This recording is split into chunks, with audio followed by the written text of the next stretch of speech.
This is an account of some events that happened to me 2 years ago in New Orleans. I haven't spoken about this to anyone. Like me, my friends and family are not believers in the paranormal. I just don't have any explanation for what happened to me.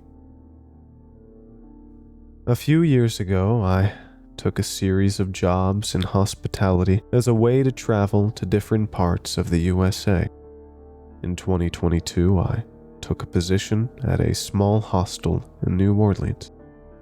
The hostel is a beautiful Victorian house just on the edge of the French Quarter, and I was really excited about using it as my base to explore the city and the state of Louisiana. Like most old houses, the building had some quirks. You know how wood settles in old houses? Sometimes it would sound like there were footsteps upstairs. Guests in room 3 would always come down to reception to check if there was a problem with the air conditioning, that the room was always cold. I remember the Yale lock on the front door would start whirring for no reason, despite changing the batteries and the lock itself. It was a few weeks into my stay there that things began to get strange. It started with the candlestick.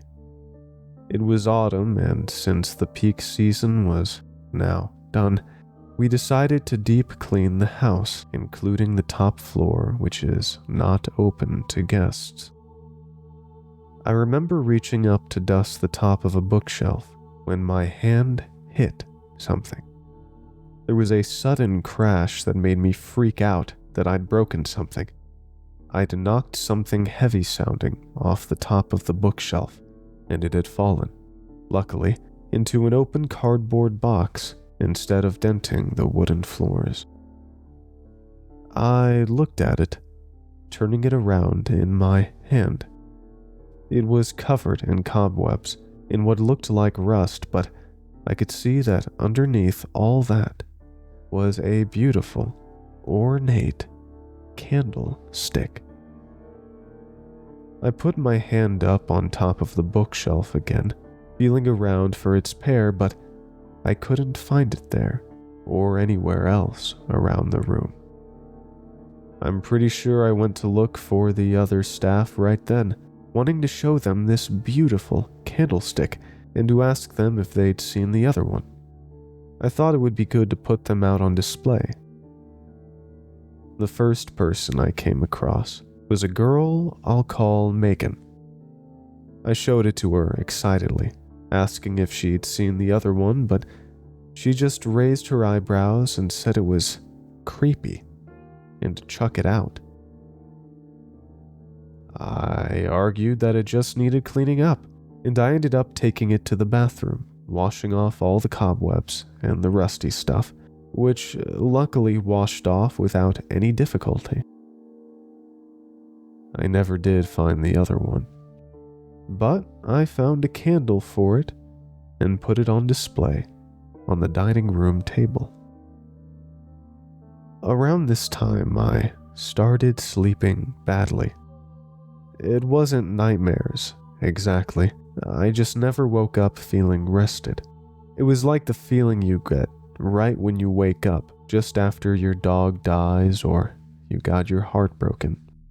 It's a feeling of dread sinking in your stomach, just for a second, knowing something is wrong, waiting for the memory to hit again. But it never did. And I never knew why I felt that way. It was just something I went through every morning. I don't remember now if it was the next morning or a few days later, but I went to put out the breakfast and the candlestick wasn't on the table anymore. I didn't think anything of it. People get drunk on Bourbon Street, come back late, and do weird things. I found it under the table and put it back where it was. The next day, though, it had moved again, and this time I found it on the other side of the room. And strangely, the rusty substance was there again, creeping slowly back up the base of the candlestick. A few days later, it had moved again, and I had to spend a good amount of time searching for it. I was already in a bad mood that morning because of something that had happened the night before. I'd wanted to go and see a friend's jazz band that evening and asked if someone would switch shifts with me. I'd switched shifts as a favor to them more times than I could count. Most people like to go out in the evening in New Orleans to enjoy the nightlife, but I was studying on the side, enjoyed the quieter nighttime shifts where I could sometimes read a little, and would often stay at the desk after the end of the shift to study in the peace and quiet. But I didn't understand why it was that the one time I asked to go out in the evening, everyone avoided my eyes and just shuffled awkwardly. Why were they so selfish when I asked them to switch with me? After what happened to me later, I have an idea why they didn't want to be alone there after dark. Anyway, on this morning I was looking for the candlestick. I didn't blame partygoers anymore and had a good idea who kept moving it. A few nights ago, I'd come up from the evening shift to the kitchen. It was dark, all the lights off, and I'd come into the dining room. I'd glimpsed Megan standing there, looking at it. Even though I only saw her from behind, I knew it was her. She was the only girl here with long dark hair, and she'd said the candlestick was creepy the very first time she'd seen it.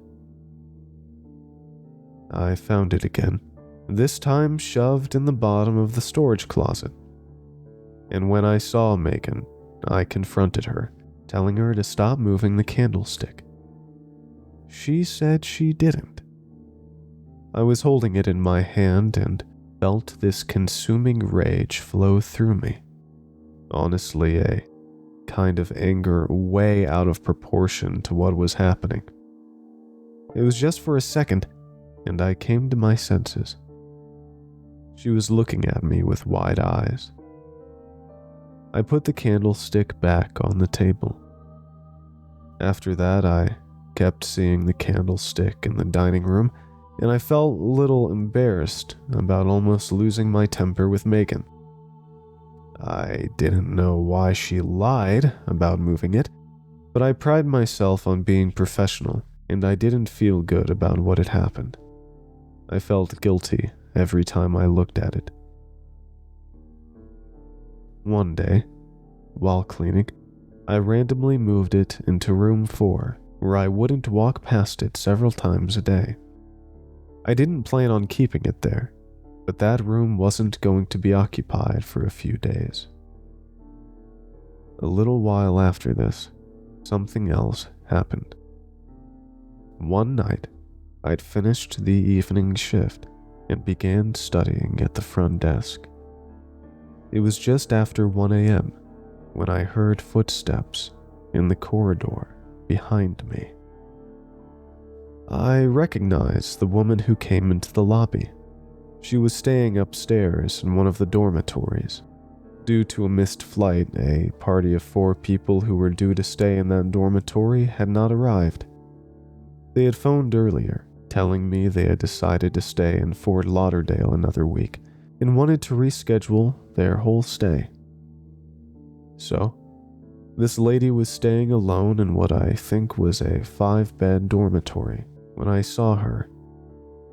Her hair was messed up and she looked really tired, so I was immediately concerned.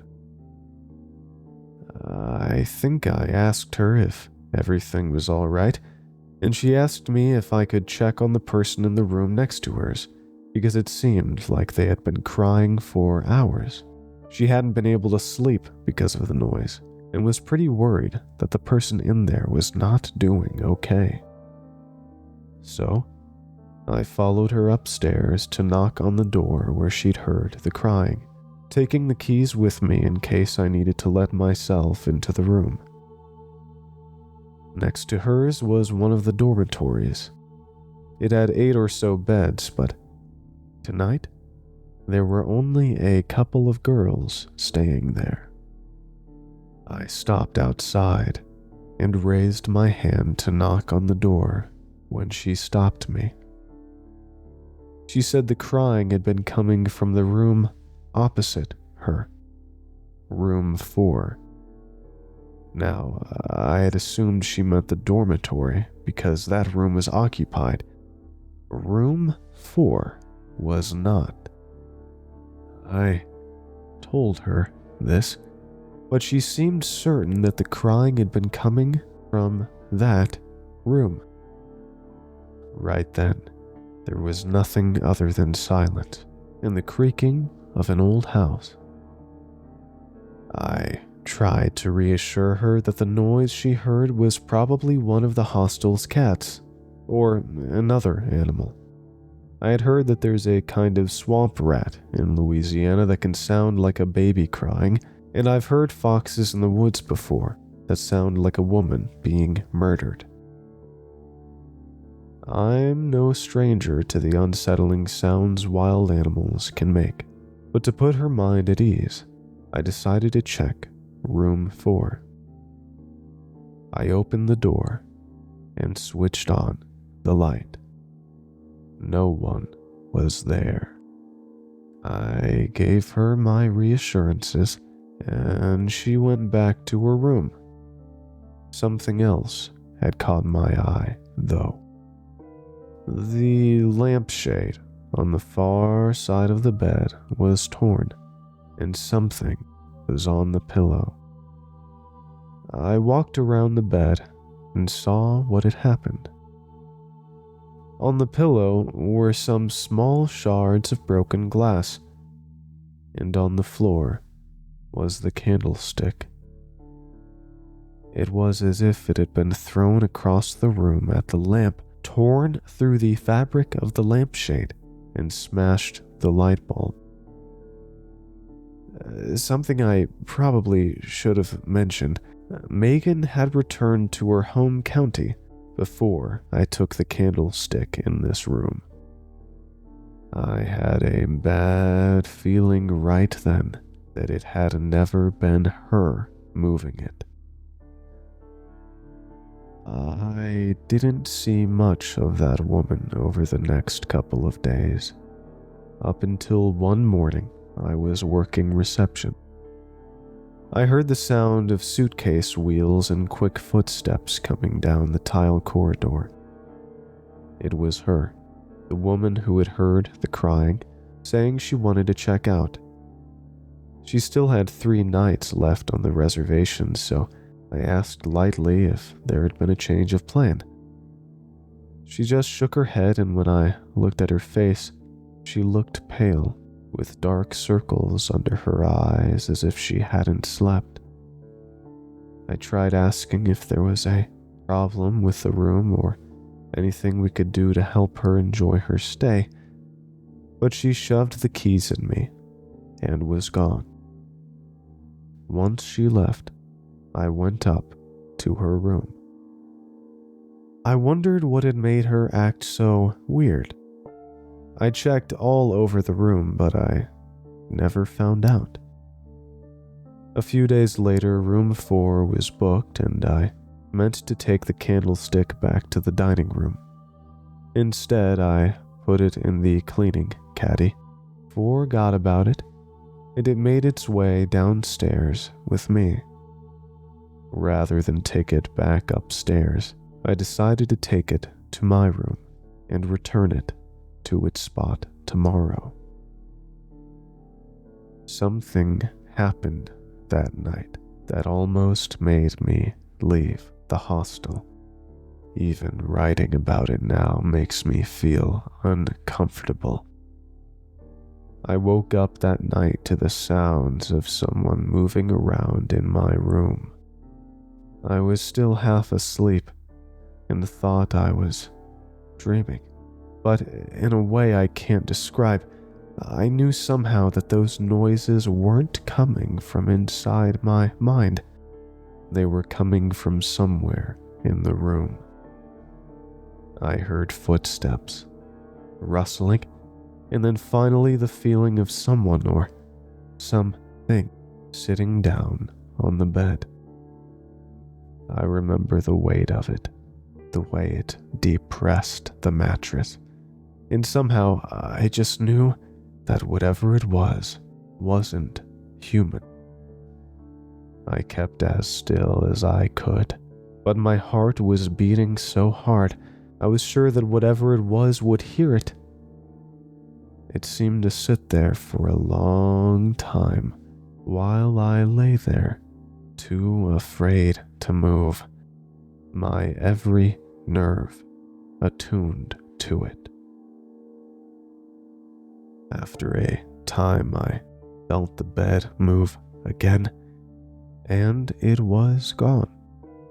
I never heard the door open or close. I remember lying there for a long time, the covers pulled over my head, hearing my heart beating against the mattress, sounding like footsteps, too terrified to move. It was after this I started looking into leaving New Orleans. I slept with the lights on and only a kind of twitching, nervous half-sleep at that. My heart was always beating too fast and too hard in my chest. The lack of sleep wasn't helping, I knew, but I was afraid of sleep. I felt constantly like there was someone behind me. I kept imagining footsteps coming down the corridor.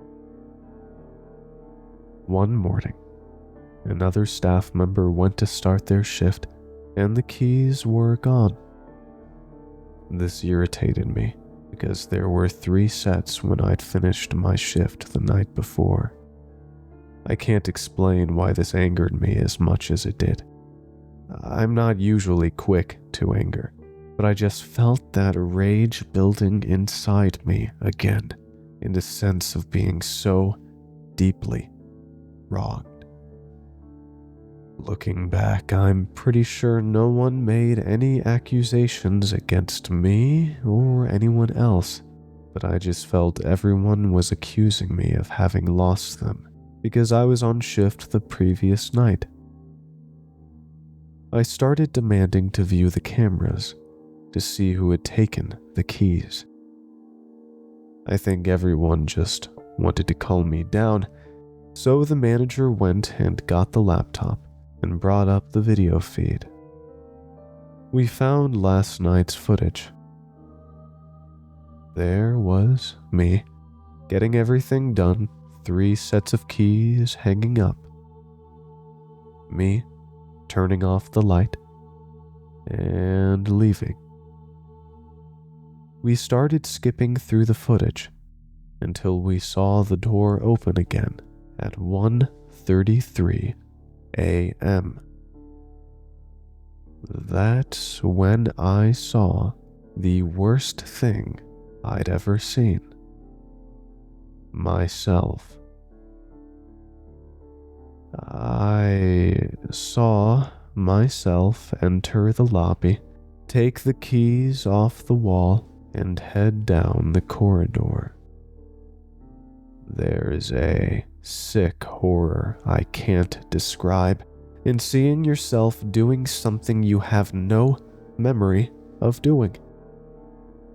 I'd never sleepwalked before, and I have no explanation for what happened.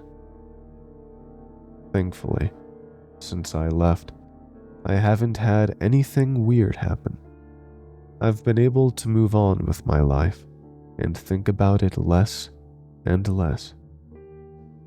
But sometimes, I can still see that video in my mind's eye and feel the sensation of the mattress sinking as whatever it was sat watching me. New Orleans is amazing, and the house was beautiful, but whatever happened to me was the most terrifying experience of my life.